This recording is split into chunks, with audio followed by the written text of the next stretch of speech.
ever told.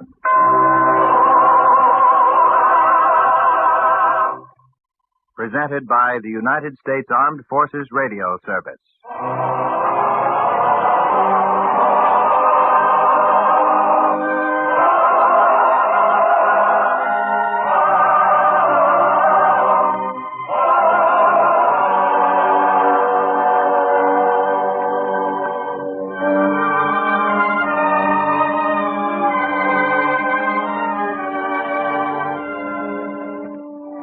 Tonight we present A Child in the House, a drama based on a teaching from the greatest life ever lived.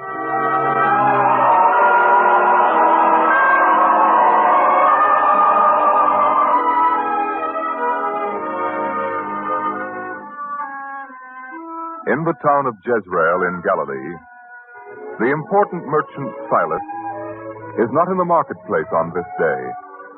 And those who ask for him are told that he is at home. There is no further explanation except that Silas is there on a matter of utmost importance. Now, at this moment, Silas is giving orders to his servants concerning this important matter. That will be all in regard to the first meal. Now, this room seems quite suitable. Should please the girl very much. We must remember that. The sole function of every person in this household shall be to please that girl. And foremost in the plan is this. The girl who will arrive has lost her mother very recently. Silas. Yes, dear? Do you think it's proper to discuss that with the servants? But it's very important, Rhoda. Just let me continue and you'll see why. All right, dear. Well, then, since the child has lost her mother, she is completely orphaned. So, the word mother is not to be used in her presence. Nor shall anyone speak of death. We want the child to take up a completely new life here. She must forget her unhappy past. And we must all help her to do that. Is that understood? Now go about your duties. Silas. Yes, dear. I can't tell you how much I appreciate all this. You talk as though you didn't expect me to do it. After all, she was my sister's child. You have no obligation toward her. Perhaps I was thinking beyond obligations to something else. This may be the answer to that wish that's no longer spoken in this house. Yes, it's my ambition that she shall be our child. Oh, Silas, if it could only happen. It will. That's why I've taken such pains with every detail about her arrival. That's why this room, these clothes, the very finest. I never knew you felt so strongly about it. But why? Because we ourselves didn't go to Nazareth to fetch her here. Instead, you sent your steward. And for very good reason. I've never seen the child. You've seen her only once, a long time ago. So she doesn't really know it. By sending Obadiah to fetch her, it gives him the chance to tell her all about us. So when she sees us, she won't think us complete strangers. She'll feel more at ease with us. I hope it works out that way. It will. I thought it all out too carefully to let anything go wrong now. I have my heart set on making her our child, Rhoda. The child will love us. I hope so. Oh, Silas, the door. We'll answer it ourselves. I told the servants. Now, give me your hand. We shall go to greet the child together. And, Rhoda, let me kiss her first. If you wish. Since she hasn't ever seen me before, it's important I show her that I'm glad to have her here. So come. Now, are you ready, Rhoda? Yes, Silas. Good. Now. Obadiah. Yes, sir. And this is the girl? Well, Naomi, my dear, how good to see you. Come in. We welcome you here. And as an expression of our feeling, allow me. There, my dear. Well, have you nothing to say? Silas. Now. Oh, yes, Rhoda, of course. Oh, Naomi. Naomi, you poor child, what you've been through. How you must have felt so alone. It must have been such a... Rhoda, please. Remember what I questioned the servants about before. Oh, yes. Well, Naomi, how do you like our house? It's your house now, too. Well, have you nothing to say? I can't. Child, what is it? What's wrong? Silas, perhaps she's tired from the long journey. Let me take her to a room where she can rest. Rhoda, perhaps you'd best do that. Come, child, come with me. You shall rest and you'll feel better. I can't understand it, Obadiah, crying that way. Did I do anything wrong? You did tell her about us, didn't you, Obadiah? Yes, sir. I spoke, but she didn't listen. Why, what do you mean? It's the truth. I spoke, but she didn't hear me. That child lives within herself now. I see. I had such hope. I wanted everything to go right, but, well, we mustn't be hasty. We must see what happens.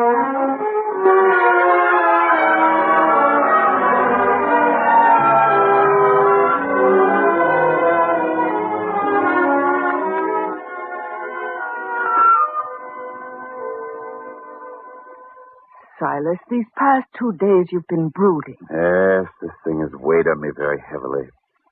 Rhoda, I don't like to say it, but it's a disappointment, the whole thing. The child? Yes. I had such hopes of what it might be like. Having a child here, having a child love us. But it isn't that way at all. Be patient. I've been patient. You can't even talk to her. At least she doesn't answer. How can you keep on being nice to someone who won't even talk to you? Perhaps if you were gentler, kinder. Kinder? Haven't I given her everything a child would want? A fine room, a nice clothes. Hey, maybe that's it. Perhaps there's something else she wants and she's too shy to ask for it. I know. I'll have a talk with her right now. Be gentle. She frightens very easily, Silas. I shall be gentle. Come, we'll go to her room.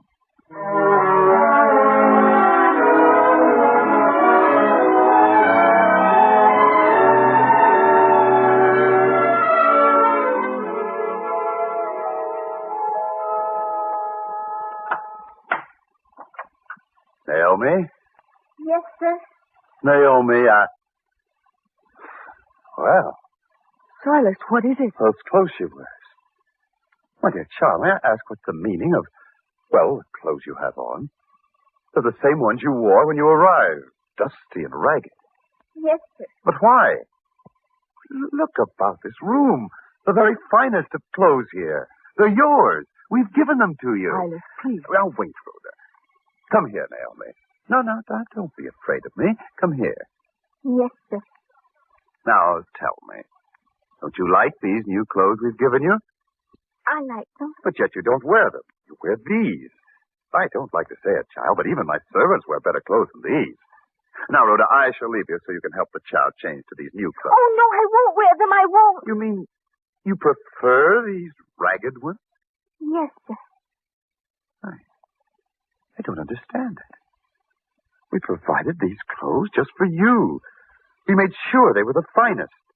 And you choose to wear this in preference to fine linen and silk? It doesn't make sense. At least try the new ones. I want my own. But why? Because my mother made them.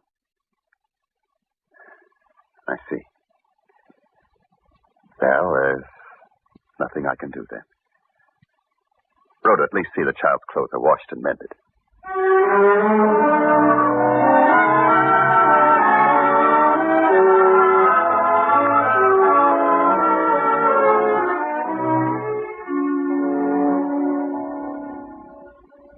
Please, Silas, you shouldn't feel so discouraged. But it's been a whole week now that the girl's been here, and still not so much as a word out of her. To me, at least. She did thank you for everything. I expected more than thanks. I thought that first there would come appreciation. And then appreciation would ripen into love. Does anything seem more natural? And it's all been different.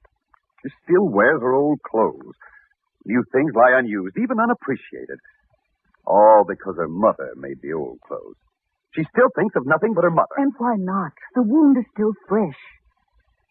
The dead are not buried with earth alone. Silas, did you ever think, if we talked to her about If it... the child doesn't love us, it's foolish to talk to her about it. I didn't mean that. I meant if we talked to her about her mother. That's just the thing I wanted to forget. How will she ever grow to love us if we keep talking about her mother? You might at least try. Everything else has failed. That much is true. Well, I'll go to her room. I'll talk to her. No. Yeah? Perhaps if it happened more casually.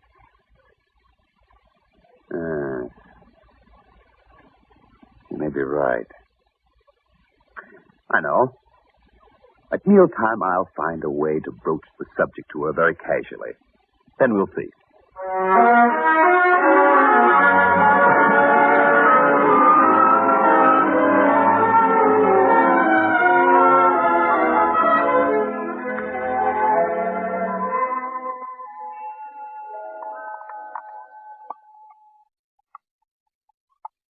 Well, Naomi, I suppose that... Yes, sir. Well, what I meant to say was, we hope that you're happy here. I mean that everyone has a time in their lives when they undergo a great change. They move from one place to another, from one home to another. Isn't that so, Rhoda? Yes, Silas. A child, when I was a boy, my father moved our family all the way from Judea here to Galilee. I left all my friends, all the familiar places I knew. It happens that way. Just as it happened to you. Yes, sir. Well, then, I found myself thinking of the old life all the time. I used to be very sad till I talked with my brother. We used to recall the old times, the places where we played, the hills and the caves. Then it didn't seem so bad anymore. You were lucky, sir. That I had a brother to talk to? Yes, I was. But you have someone to talk to if you want to talk about the things and places you knew and the people. People? Yes. Say, your mother, for instance. My mother? Yes. You might want to talk about her. And if you do, we'd like to hear it. Well, go on. Say something, child. Go on. Say anything you want to say. I'm sorry. I must leave the table.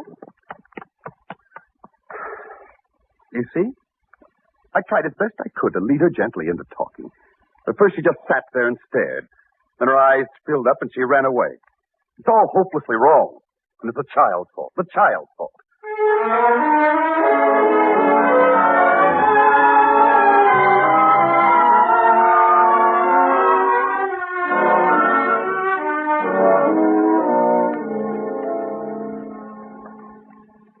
Rhoda, I've been thinking about it. All night I thought about it. We can find a way to the girl's love if we find things she wants to do or talk about. Except, of course, her mother. But there must be other things. And you should know. After all, she does talk to you sometimes. Mostly she talks of her mother. But there is something else. What is it? The master. The master? A child of her age talks about the master? Yes. She's told me of how her mother used to take her to hear him. And she'll often repeat to me, word for word, things she's heard the master say. Well, tell me, what are some of them? Or perhaps that's the way to bring the child closer to us. One thing stands out most in my mind. Because it's about love. Well, go on. Tell me. She told me she'd heard the master say once, love your enemies. Bless them that curse you. Do good to them that hate you. Love your enemy? Bless them that curse you? That's very strange. It's good teaching if you think about it. I have. It may well be good teaching. But hasn't the master ever taught her about loving those who are kind to her? Didn't she ever say anything about that? Well, not in so many words. Are you sure the child's repeating correctly what she heard? I think so. And it's stranger still. If she's been taught to love those who are enemies, then why can't she love us who've been so good to her? This is too confusing. I'll have Obadiah fetch her here. Obadiah. Obadiah. Yes, you called me. Obadiah, would you please bring the girl here? I should like to talk to her. Yes, I shall bring her at once. I can't understand it. I've done all I can. I spared no expense to make the child happy. You must admit that, Rhoda. I know, Silas. Yet we get no love from her. Why? Especially since she seems to remember the Master's teachings about loving those who hate you. It's confusing, very confusing. But we'll find out now, and then we'll... Oh, Obadiah, well? Sir, the girl, she isn't in her room. Then search for her in the garden, in the I arbor. have. You mean she's not there? That's what I mean, sir. Obadiah, she hasn't... Her room, mistress, is very neat, but disturbing because it is so neat. Every single thing is as it was that very first day when she came here. It gives one a feeling that she's never lived here at all. I think she's run away. Run away? After all we've done for her. Oh, Silas, there's no time to think about ourselves and our feelings now. The poor child alone and with no money, nothing. She'll starve. You're right. We can't let that happen. We must find her at once. And when we do, there's one thing I must find out. Why she couldn't love us. But come, we must find her first.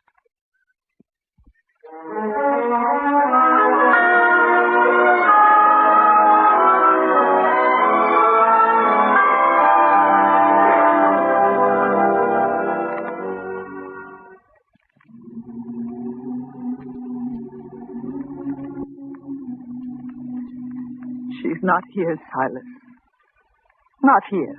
She must be. After all, this is the Master's meeting place. If she were alone and afraid, I'm sure this is the place she would come to. Perhaps if we went to the Master himself, he might know. Then we must do that. My friend, I couldn't help but hear. You spoke of the Master, of his knowing something you wish to know. Yes? But why should it concern you? We're among his closest followers, Thomas and I. That's true, sir. So if we could help... If you only would. We seek a girl, our niece. She came to live with us and then ran away. We think she's here. She's a thin girl, about so tall, dark-haired, and sad. Very sad. Many come here who are sad and thin of face and have dark hair. But if the child is here, we'll find her for you.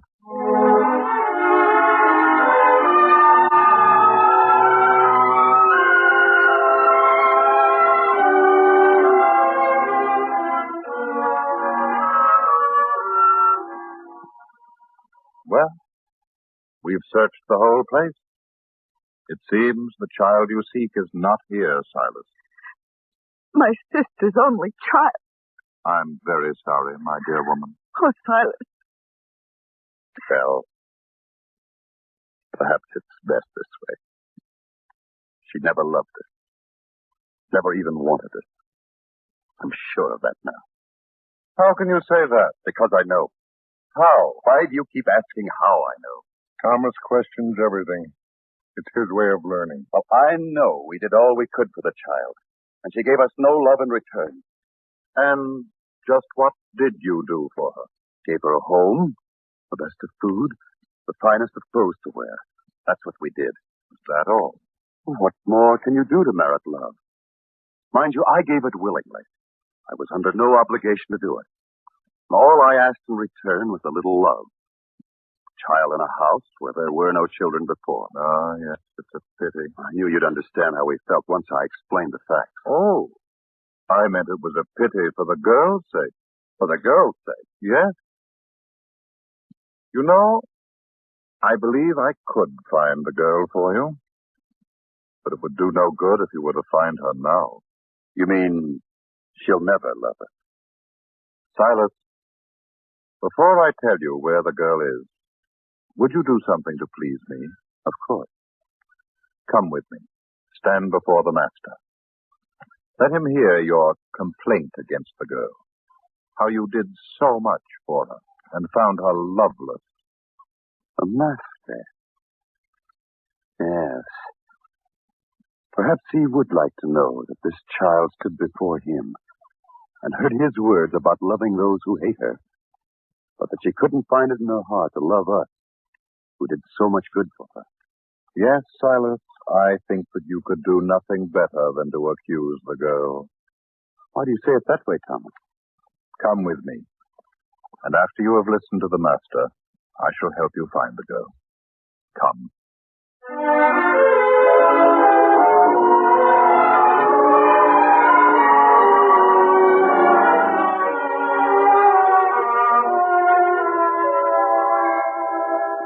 Silas, we stand before him now.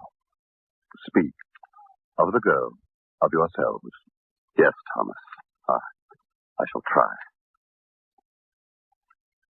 Master, my wife and we've come here seeking a child who has run away from our home. We sought to make her our child, to make her love us. But though we gave the child everything we could, she didn't love us. Not even though she had heard your words. Master, what can one do with such a child who knows neither appreciation for all we gave her, nor love for anyone?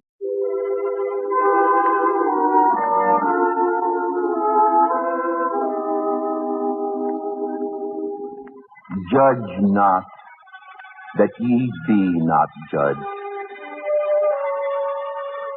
I, Master? I be judged? What wrong have I done? Giving the child a good home, food, and clothes? Was that wrong? It's not I, but the child who is at fault, Master.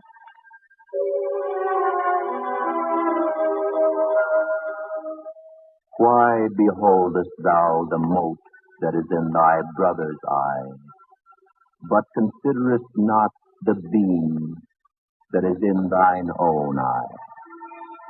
First, cast out the beam out of thine own eye, and then shalt thou see clearly to cast out the mote out of thy brother's eye.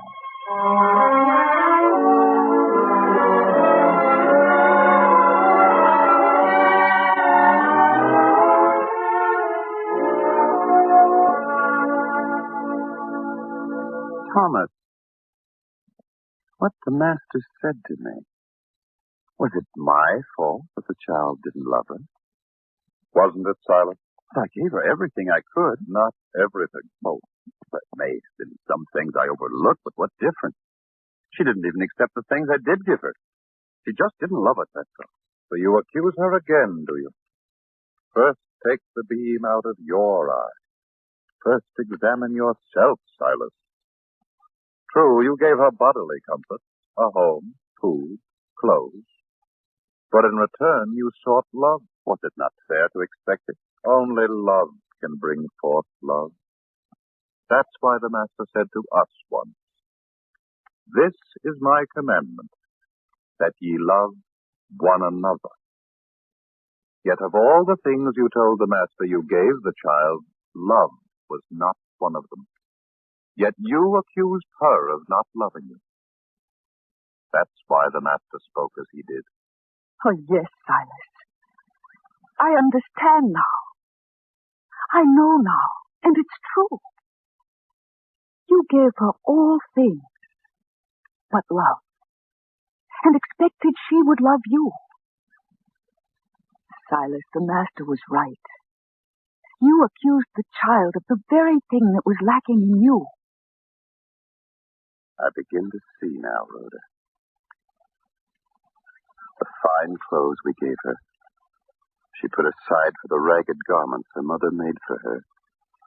Because ragged as they were a sign of her mother's love. What we gave her was bought with silver. What her mother gave her was evidence of love. The fault has been ours, Silas. Not ours, Rhoda, but mine. Now, Silas, I think you're ready to find her. Where? Where her heart is. And where is that? I found the answer by asking myself the same question. It is the place where she and her mother were happy together. Go there, and I'm sure you will find her.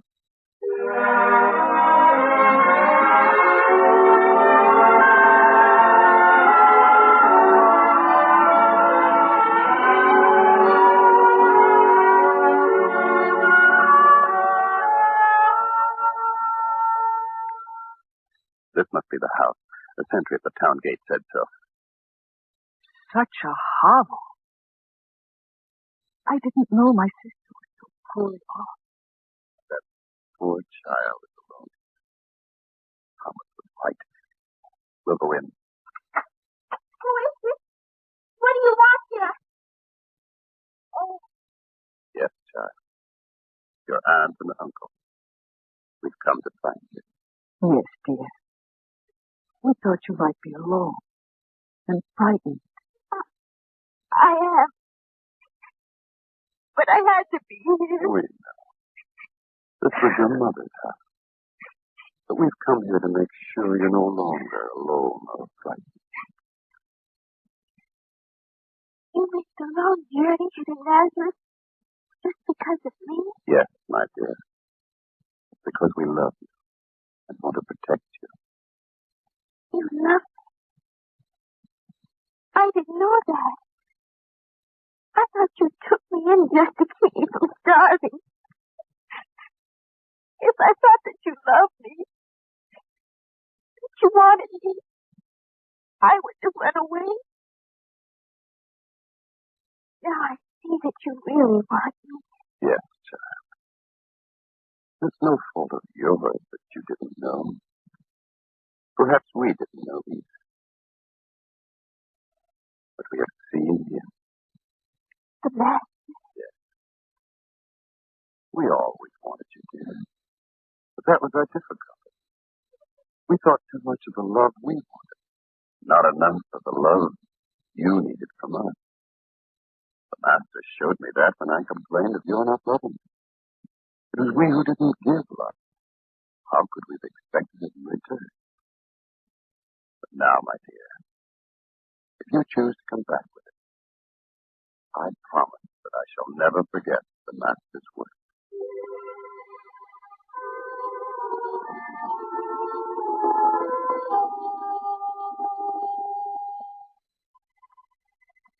Judge not, that ye be not judged. Why beholdest thou the mote that is in thy brother's eye, but considerest not the beam that is in thine own eye? First, cast out the beam out of thine own eye. Then shalt thou see clearly to cast out the mote out of thy brother's eye.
You have been listening to A Child in the House, another episode in the greatest story ever told, from the greatest life ever lived.